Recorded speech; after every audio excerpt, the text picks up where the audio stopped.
പമ്പാ തീരത്ത് നടത്തിയ ആഗോള അയ്യപ്പ സംഗമത്തിന്റെ പേരിൽ കോടികളുടെ കൊള്ളയാണ് നടന്നതെന്നും ഇതിൽ സർക്കാരിനും അന്നത്തെ ദേവസ്വം ബോർഡിനും വ്യക്തമായ ഉത്തരവാദിത്തമുണ്ടെന്നും പ്രതിപക്ഷ നേതാവ് വി ഡി സതീശൻ.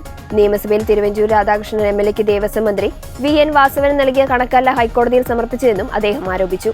ശബരിമലയിൽ നടന്ന സ്വർണ്ണക്കൊള്ളയുടെ തുടർച്ച പോലെയാണ് ഹൈക്കോടതി നിരീക്ഷണത്തിൽ നടന്ന ആഗോള അയ്യപ്പ സംഗമത്തിലുണ്ടായത്. ഹൈക്കോടതി പ്രത്യേകമായ കണക്ക് സൂക്ഷിക്കണം എന്ന് നിരന്തരമായി ആവശ്യപ്പെട്ടിട്ടും കോടികളുടെ കൊള്ളയാണ് ആഗോള അയ്യപ്പ സംഗമത്തിൻ്റെ പേരിൽ നടന്നത്. ഇപ്പോൾ ഗവൺമെൻറ് അതിൽ നിന്ന് കൈയൊഴിയാൻ വേണ്ടിയിട്ട് ശ്രമിക്കുകയാണ്. കൈ കഴുകി രക്ഷപ്പെടാൻ വേണ്ടിയിട്ടാണ് ദേവസ്വം മന്ത്രി ശ്രമിക്കുന്നത്.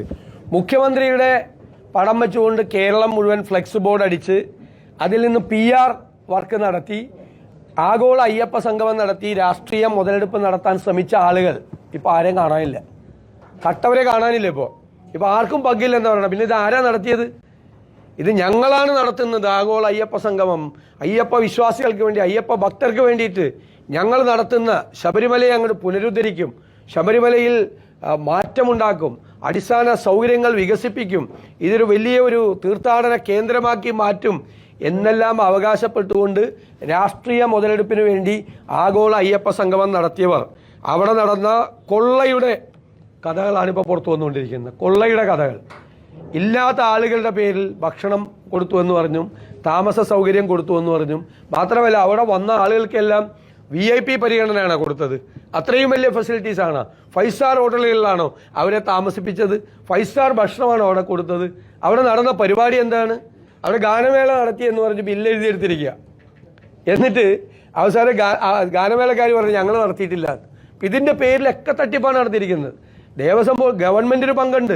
കാരണം സർക്കാരിൻ്റെ പിന്തുണയോടുകൂടിയാണ് ദേവസ്വം ബോർഡ് അത് നടത്തിയത്.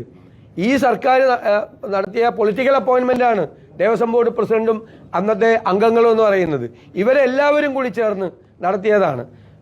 പല സ്ഥലത്തും ആൾ കുറവായിരുന്നിട്ട് സഹകരണ വകുപ്പിലെ ജീവനക്കാരെയാണ് ദേവസ്വം മന്ത്രി, അദ്ദേഹം സഹകരണ വകുപ്പിൻ്റെ ചുമതല കൂടിയുണ്ട്, സഹകരണ വകുപ്പിലെ ജീവനക്കാരെ കൂടിയാണ് അവിടെ ഈ കാണികളായിട്ട് കൊണ്ടുപോയി ഇരുത്തിയത്. ആളുകൾ വരാതിരുന്നിട്ട്, പലരും സഹകരിക്കാതിരുന്നിട്ട്. അപ്പം അതിൻ്റെ പേരിലും ഇത്രയും വലിയ തട്ടിപ്പ് നടത്തി. കിടക്കയുടെ പേരിൽ വരെ തട്ടിപ്പ് നടത്തി.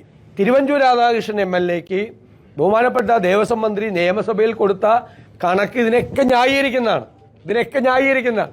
അതുമായി പരസ്പര ബന്ധമില്ലാത്ത കണക്കാണ് ഹൈക്കോടതിയിൽ കൊടുത്തത്. ഹൈക്കോടതിയിൽ കൊടുത്ത ഒരു കണക്കും തമ്മിൽ യോജിക്കുന്നില്ല.